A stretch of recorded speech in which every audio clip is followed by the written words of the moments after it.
Livro A Gênese, capítulo 14, Os fluidos. Título: Natureza e propriedade dos fluidos. Elementos fluídicos. Item 1. A ciência resolveu a questão dos milagres que mais particularmente derivam do elemento material, quer explicando-os, quer lhes demonstrando a impossibilidade, em face das leis que regem a matéria. Mas os fenômenos em que prepondera o elemento espiritual, esses não podendo ser explicados unicamente por meio das leis da natureza, escapam às investigações da ciência. Tal a razão porque eles, mais do que os outros, apresentam os caracteres aparentes do maravilhoso. É, pois, nas leis que regem a vida espiritual que se pode encontrar a explicação dos milagres dessa categoria. O fluido cósmico universal é, como já foi demonstrado, a matéria elementar primitiva, cujas modificações e transformações constituem a inumerável variedade dos corpos da natureza. Como princípio elementar do universo, ele assume dois estados distintos, o de eterização ou imponderabilidade, que se pode considerar o primitivo estado normal, e o da materialização ou de ponderabilidade, que é, de certa maneira, consecutivo àquele. O ponto intermediário é o da transformação do fluido em matéria tangível. Mas ainda aí não há transição brusca, porquanto podem considerar-se os nossos fluidos imponderáveis como termo médico entre os dois estados.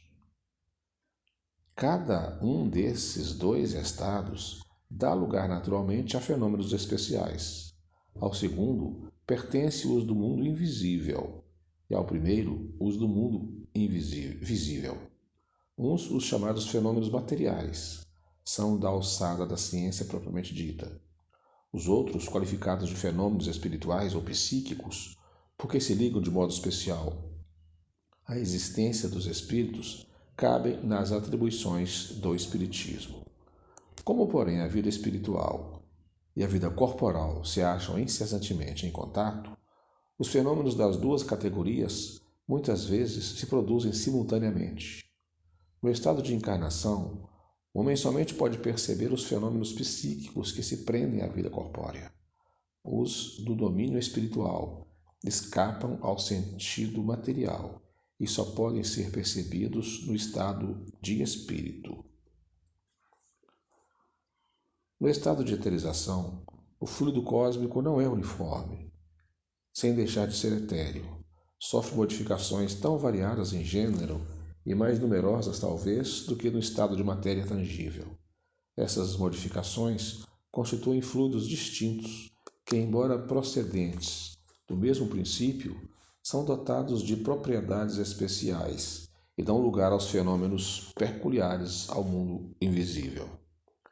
Dentro da relatividade de tudo, esses fluidos têm para os espíritos, que também são fluídicos, uma aparência tão material quanto a dos objetos tangíveis para os encarnados, e são para eles o que são para nós as substâncias do mundo terrestre.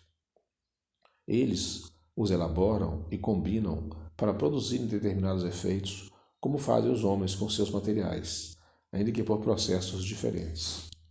Lá, porém, como nesse mundo somente aos espíritos mais esclarecidos é dado compreender o papel que desempenham os elementos constitutivos do mundo onde eles se acham, os ignorantes do mundo invisível são tão incapazes de explicar a si mesmos os fenômenos a que assistem e para os quais muitas vezes concorrem maquinalmente como os ignorantes da Terra o são para explicar o efeito da luz ou da eletricidade para dizer de que modo é que veem e escutam.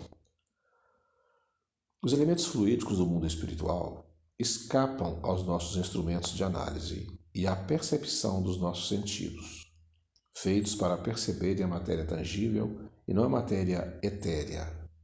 Alguns há, pertencentes a um meio diverso a tal ponto do nosso, que deles só podemos fazer ideia mediante comparações tão imperfeitas como aquelas mediante as quais um cego de nascença procura fazer ideia da teoria das cores.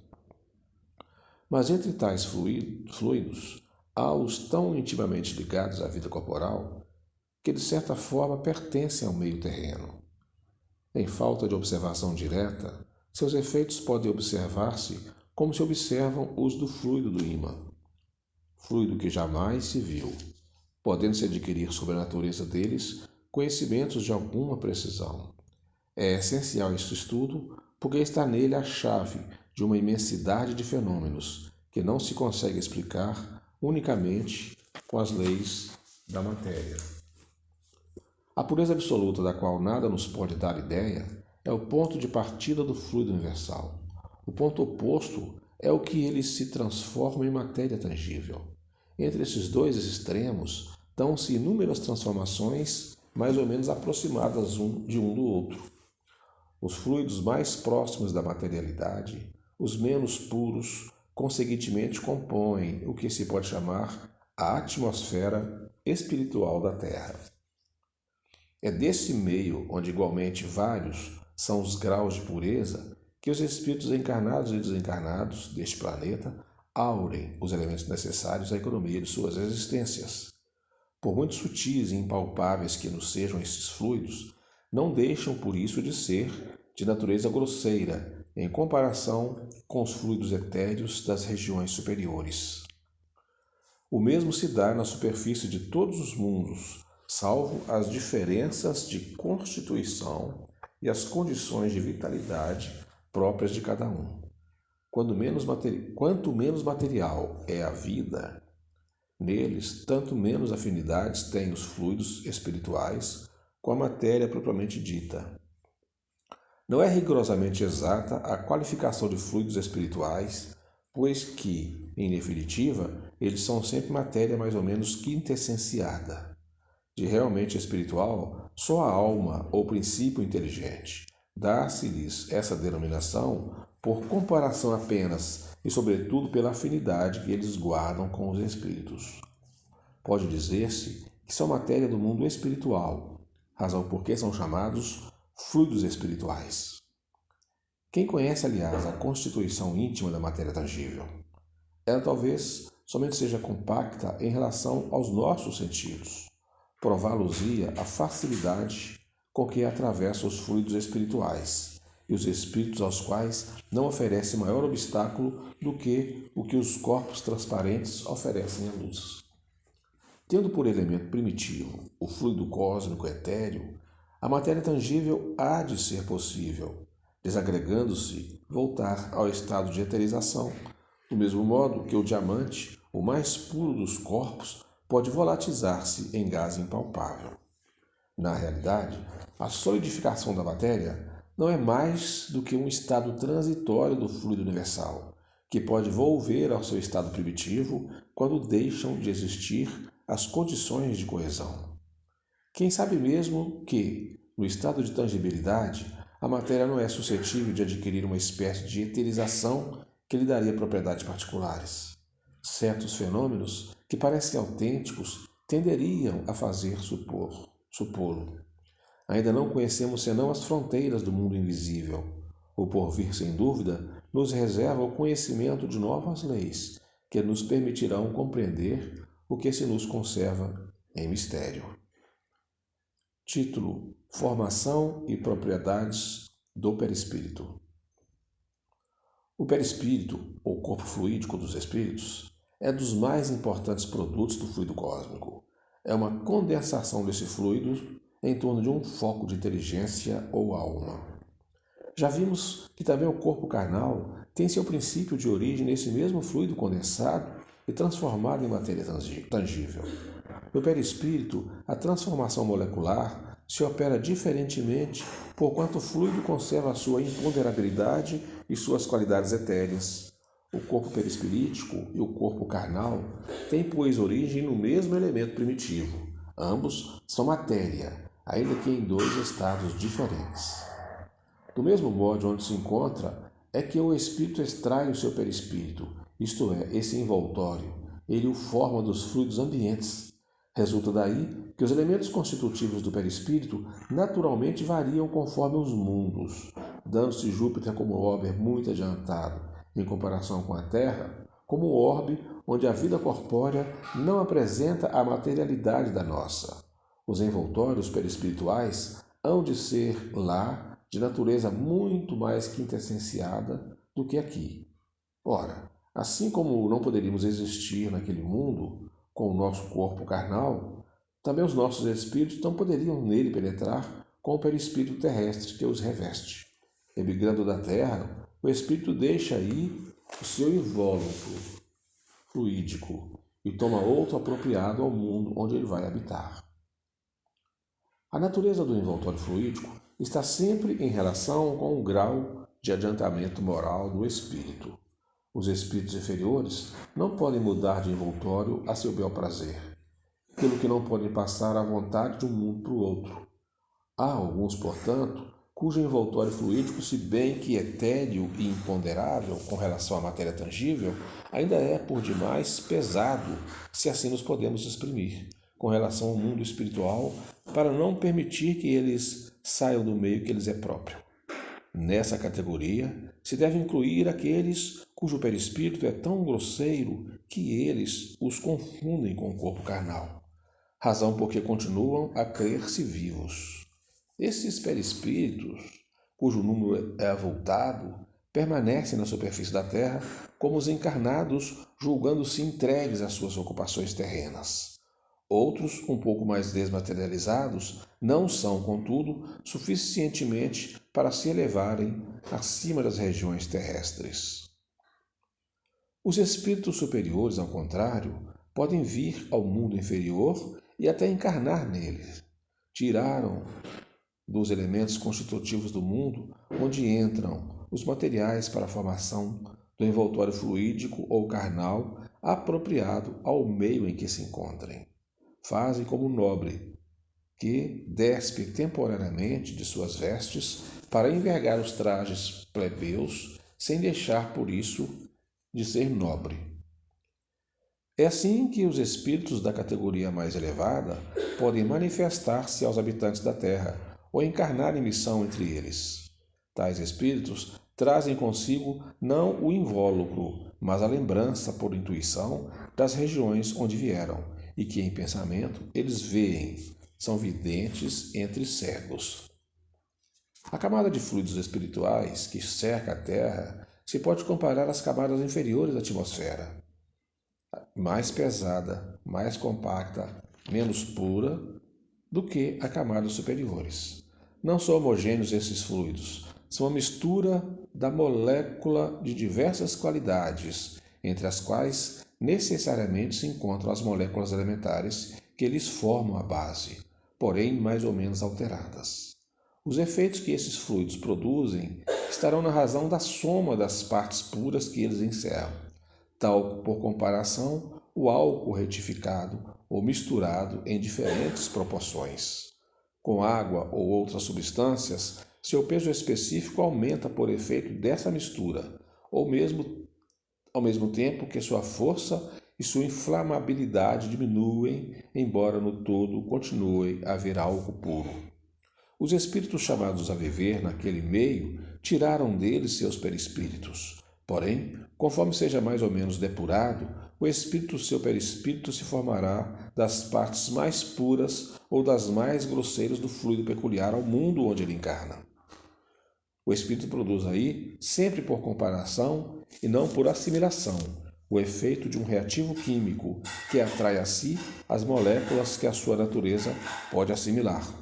Resulta disso esse fato capital: a constituição íntima do perispírito não é idêntica em todos os espíritos encarnados ou desencarnados que povoam a Terra, ou o espaço que o circunda. O mesmo já não se dá com o corpo carnal. Como foi demonstrado, se forma dos mesmos elementos, qualquer que seja a superioridade ou a inferioridade do espírito. Por isso, em todos são os mesmos os efeitos que o corpo produz, semelhantes às necessidades, ao passo que diferem em tudo o que respeita ao perispírito. Também resulta que o envoltório perispirítico de um espírito se modifica com o progresso moral que este realiza em cada encarnação, embora ele encarne no mesmo meio que os espíritos superiores, encarnando excepcionalmente em missão no mundo inferior, tem perispírito menos grosseiro do que dos indígenas deste mundo. O meio está sempre em relação com a natureza dos seres que têm de nele viver. Os peixes na água, os seres terrestres no ar, os seres espirituais no fluido espiritual ou etéreo, mesmo que estejam na terra. O fluido etéreo está para as necessidades do espírito, como a atmosfera para as dos encarnados. Ora, do mesmo modo que os peixes não podem viver na água, ou melhor, no ar, que os animais terrestres não podem viver numa atmosfera muito rarefeita para seus pulmões, os espíritos inferiores não podem suportar o brilho e a impressão dos fluidos mais etéreos. Não morreriam no meio desses fluidos, porque o espírito não morre, mas uma força instintiva os mantém afastados dali, como a criatura terrena se afasta de um fogo muito ardente ou de uma luz muito deslumbrante. Eis aí, por que não podem sair do meio que lhes é apropriado da natureza? Para mudarem de meio, precisam antes mudar de natureza, despojar-se dos instintos materiais que os retêm nos meios materiais. Numa palavra, que se depurem e moralmente se transformem. Então, gradualmente se identificam com o meio mais depurado, que se lhe torna uma necessidade, como os olhos para quem viveu longo tempo nas trevas. Insensivelmente se habituam à luz do dia e ao fulgor do sol. Assim, tudo no universo se liga, tudo se encadeia, tudo se acha submetido à grande e harmoniosa lei de unidade, desde as mais compactas materialidades até a mais pura espiritualidade. A Terra é qual vaso de onde se escapa uma fumaça densa que vai clareando à medida que se eleva e cujas parcelas rarefeitas se perdem no espaço infinito. A potência divina refulge em todas as partes desse grandioso conjunto. E, no entanto, quer-se que Deus, não contente com o que há feito, venha perturbar essa harmonia, que se rebaixe ao papel de mágico, produzindo efeitos pueris dignos de um prestidigitador, e ousa-se ainda por cima dar-lhe como rival e habitante o próprio Satanás. Não haveria modo de abesquinhar mais a majestade divina e admirar-se de que a incredulidade progrida. Tendes razão de dizer, a fé vai-se. Mas a que se vai é a fé em que tudo o que aberra do bom senso e da razão. É a fé idêntica à que outrora levava a dizerem, vão-se os deuses. A fé, porém, nas coisas sérias, a fé em Deus e na imortalidade, essa está sempre vivaz no coração do homem, e por mais sufocada que tenha sido sob o amontoado de histórias pueris com que a oprimiram, ela se reerguerá mais forte, desde que se sinta libertada, tal como a planta que, comprimida, se levanta de novo, logo que a banham os raios do sol. Efetivamente, tudo é milagre da natureza, porque tudo é admirável e dá testemunho da sabedoria divina. Esses milagres se patenteiam a toda a gente, a todos os que têm olhos de ver e ouvidos de ouvir, e não em proveito apenas de alguns. Não, milagre não há no sentido que comumente se emprestam a essa palavra, porque tudo decorre das leis eternas da criação, leis essas perfeitas. Título: Ação dos fluidos sobre os fluidos. Ou melhor, ação dos espíritos sobre os fluidos. Criações fluídicas, fotografias do pensamento. Os fluidos espirituais, que constituem um dos estados do fluido cósmico universal, são, bem dizer, a atmosfera dos seres espirituais.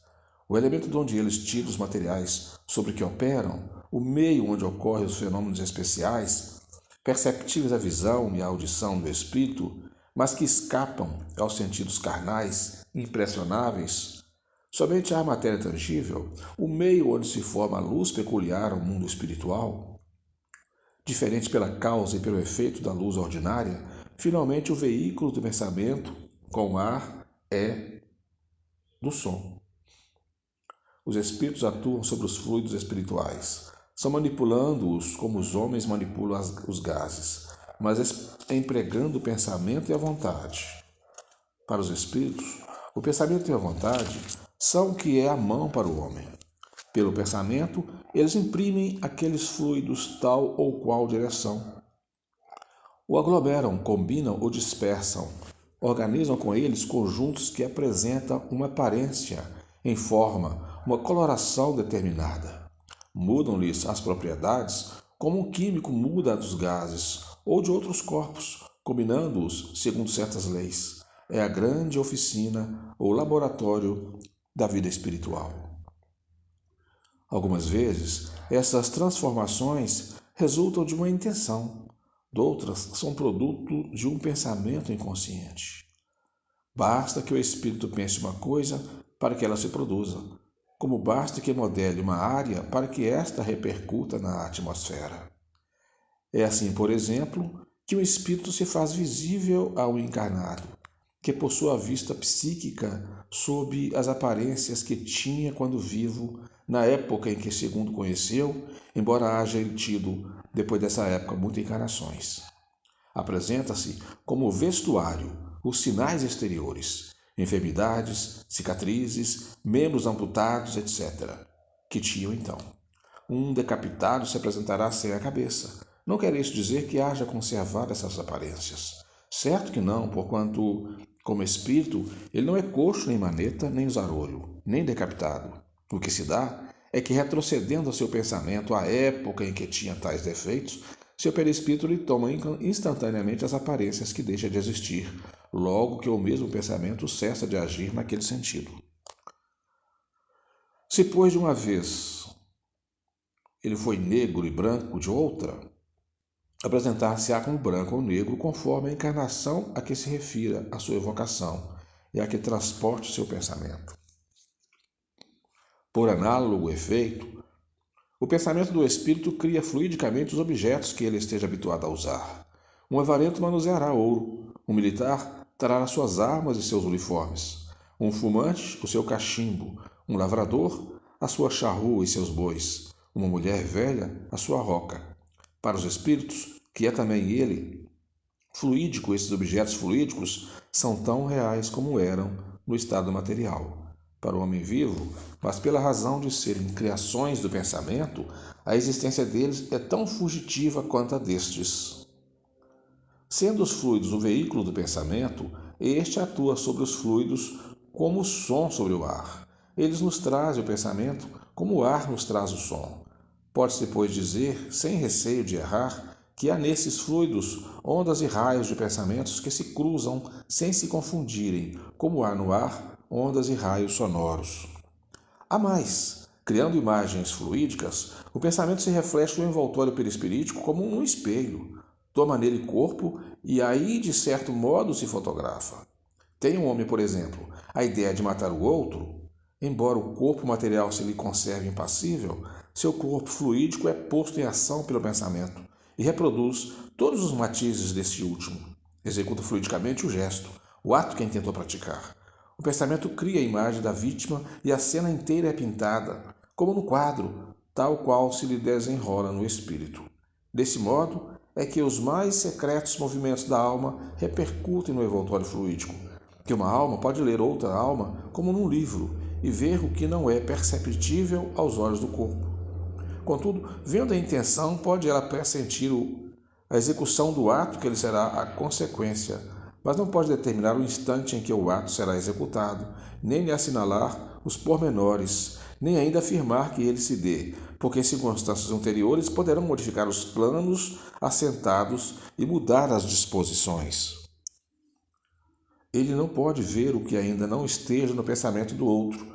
O que vê é a preocupação habitual do indivíduo, seus desejos, seus projetos, seus desígnios bons e maus.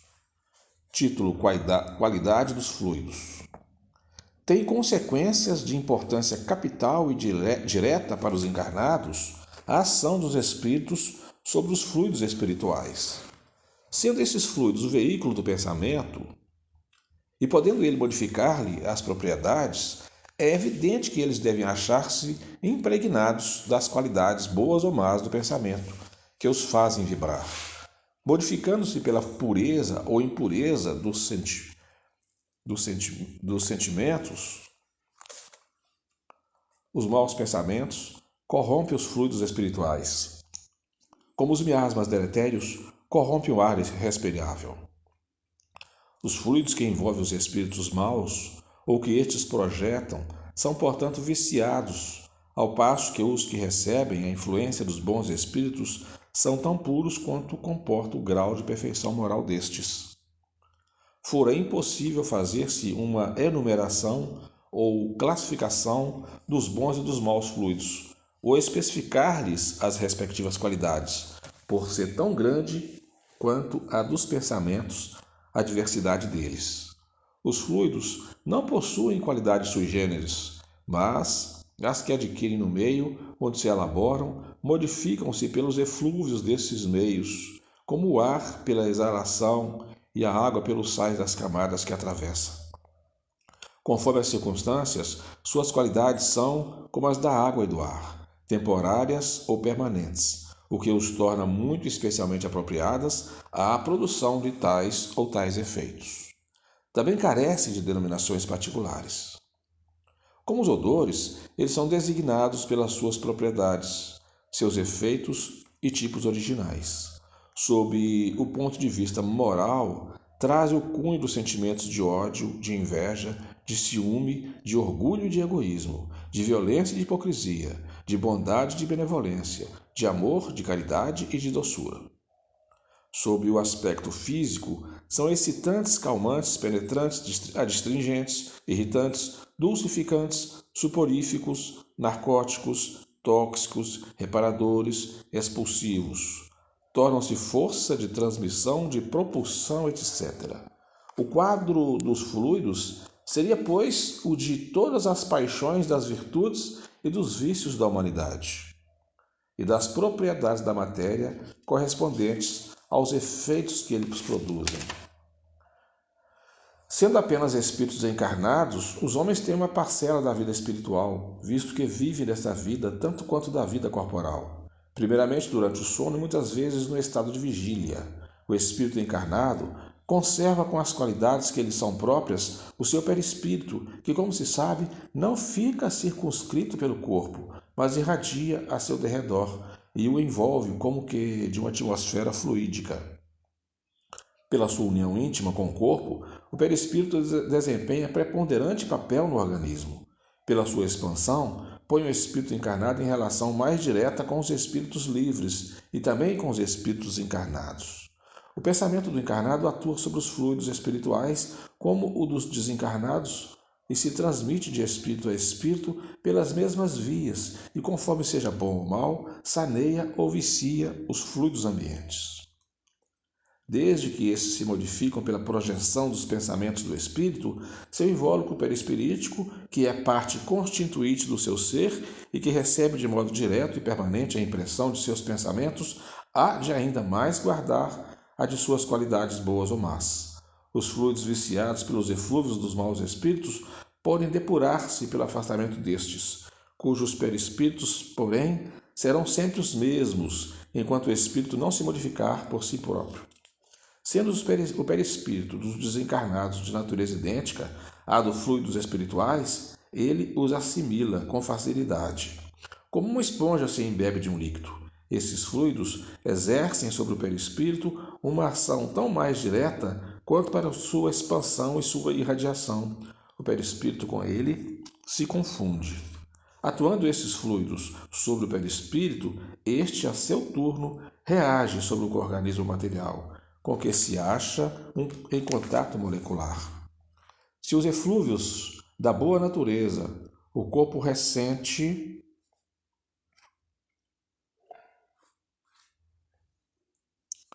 uma impressão salutar. Se são maus, a impressão é penosa. Se são permanentes e enérgicos, os eflúvios maus podem ocasionar desordens físicas. Não é outra a causa de certas enfermidades. Os meios onde sobreabundam os maus espíritos são, pois, impregnados de maus fluidos, e o encarnado absorve pelos poros perispiríticos, como absorve pelos poros do corpo, os miasmas pestilenciais. Assim se explicam os efeitos que se produzem nos lugares da reunião. Uma assembleia é um foco de radiação de pensamentos diversos. É como uma orquestra, um coro de pensamentos, onde cada um emite uma nota. Resulta daí uma multiplicidade de correntes e de eflúvios fluídicos, cuja impressão cada um recebe pelo sentido espiritual.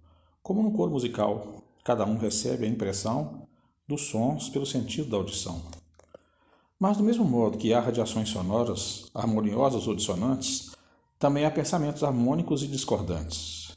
Se o conjunto é harmonioso, agradável é a impressão, penosa se aquele é discordante. Ora, para isso, não se faz mistério que o pensamento se exteriorize por palavras. Quer ele se externe, quer não, a radiação existe sempre. Tal a causa da satisfação que se experimenta numa reunião simpática, animada de pensamentos bons e benévolos. Envolve-a uma como salubre atmosfera moral, onde se respira à vontade. Sai-se reconfortado dali, porque é impregnado de salutares eflúvios fluídicos. Basta, porém, que se lhe misture alguns pensamentos maus para produzir um efeito de uma corrente de ar gelado no meio tépido, ou de uma nota desafinada num concerto. Desse modo também se explica a ansiedade, o indefinível mal-estar que se experimenta numa reunião antipática, onde malévolos pensamentos provocam corrente de fluidos nauseabundos. O pensamento, portanto, produz uma espécie de efeito físico que reage sobre o moral, fato este que só o Espiritismo podia tornar compreensível. O homem o sente instintivamente, visto que procura as reuniões homogêneas e simpáticas, onde sabe que pode aurir novas forças morais, podendo-se dizer que, em tais reuniões, ele recupera as perdas fluídicas, que sofre todos os dias pela irradiação dos pensamentos, como recupera por meio dos alimentos as perdas do corpo material. É que, com efeito, o pensamento é uma emissão que ocasiona a perda real de fluidos espirituais e, conseguintemente, de fluidos materiais, de maneira tal que o homem precisa retemperar-se com os eflúvios que recebe do exterior. Quando se diz que um médico opera a cura de um doente por meio de boas palavras, enuncia-se uma verdade absoluta, pois que um pensamento bondoso traz consigo fluidos reparadores que atuam sobre o físico tanto quanto sobre o moral. Dir-se-á que se pode evitar os homens sabidamente mal intencionados. É fora de dúvida, mas como fugiremos à influência dos maus espíritos que pululam em torno de nós e por toda parte insinuam sem serem vistos? O meio é muito simples, porque depende da vontade do homem, que traz consigo o necessário preservativo. Os fluidos se combinam pela semelhança de sua natureza. Os dessemelhantes se repelem. Há incompatibilidade entre os bons e os maus fluidos, como entre o óleo e a água. Que se faz quando está viciado no ar? Procede-se ao seu saneamento, cuida-se de depurá-lo, destruindo o foco dos miasmas, expelindo os eflúvios malsãos por meio de mais forte corrente de ar salubre. A invasão, pois, dos maus fluidos cumpre se oponha os fluidos bons, e como cada um tem no seu próprio perispírito uma fonte fluídica permanente, todos trazem consigo o remédio aplicável. Trata-se apenas de purificar essa fonte e de lhe dar qualidades tais que se constitua para as más influências um repulsor em vez de ser uma força atrativa. O perispírito, portanto, é uma couraça a que se deve dar a melhor têmpera possível. Ora, como as suas qualidades guardam relação com as da alma, importa se trabalhe por melhorá-la, pois que são as imperfeições da alma que atraem os espíritos maus. As moscas são atraídas pelos focos de corrupção. Destruídos esses focos, elas desaparecerão. Os maus espíritos, igualmente, vão para onde o mal os atrai. Eliminando o mal, eles se afastarão. Os espíritos realmente bons, encarnados ou desencarnados, nada têm que temer da influência dos maus.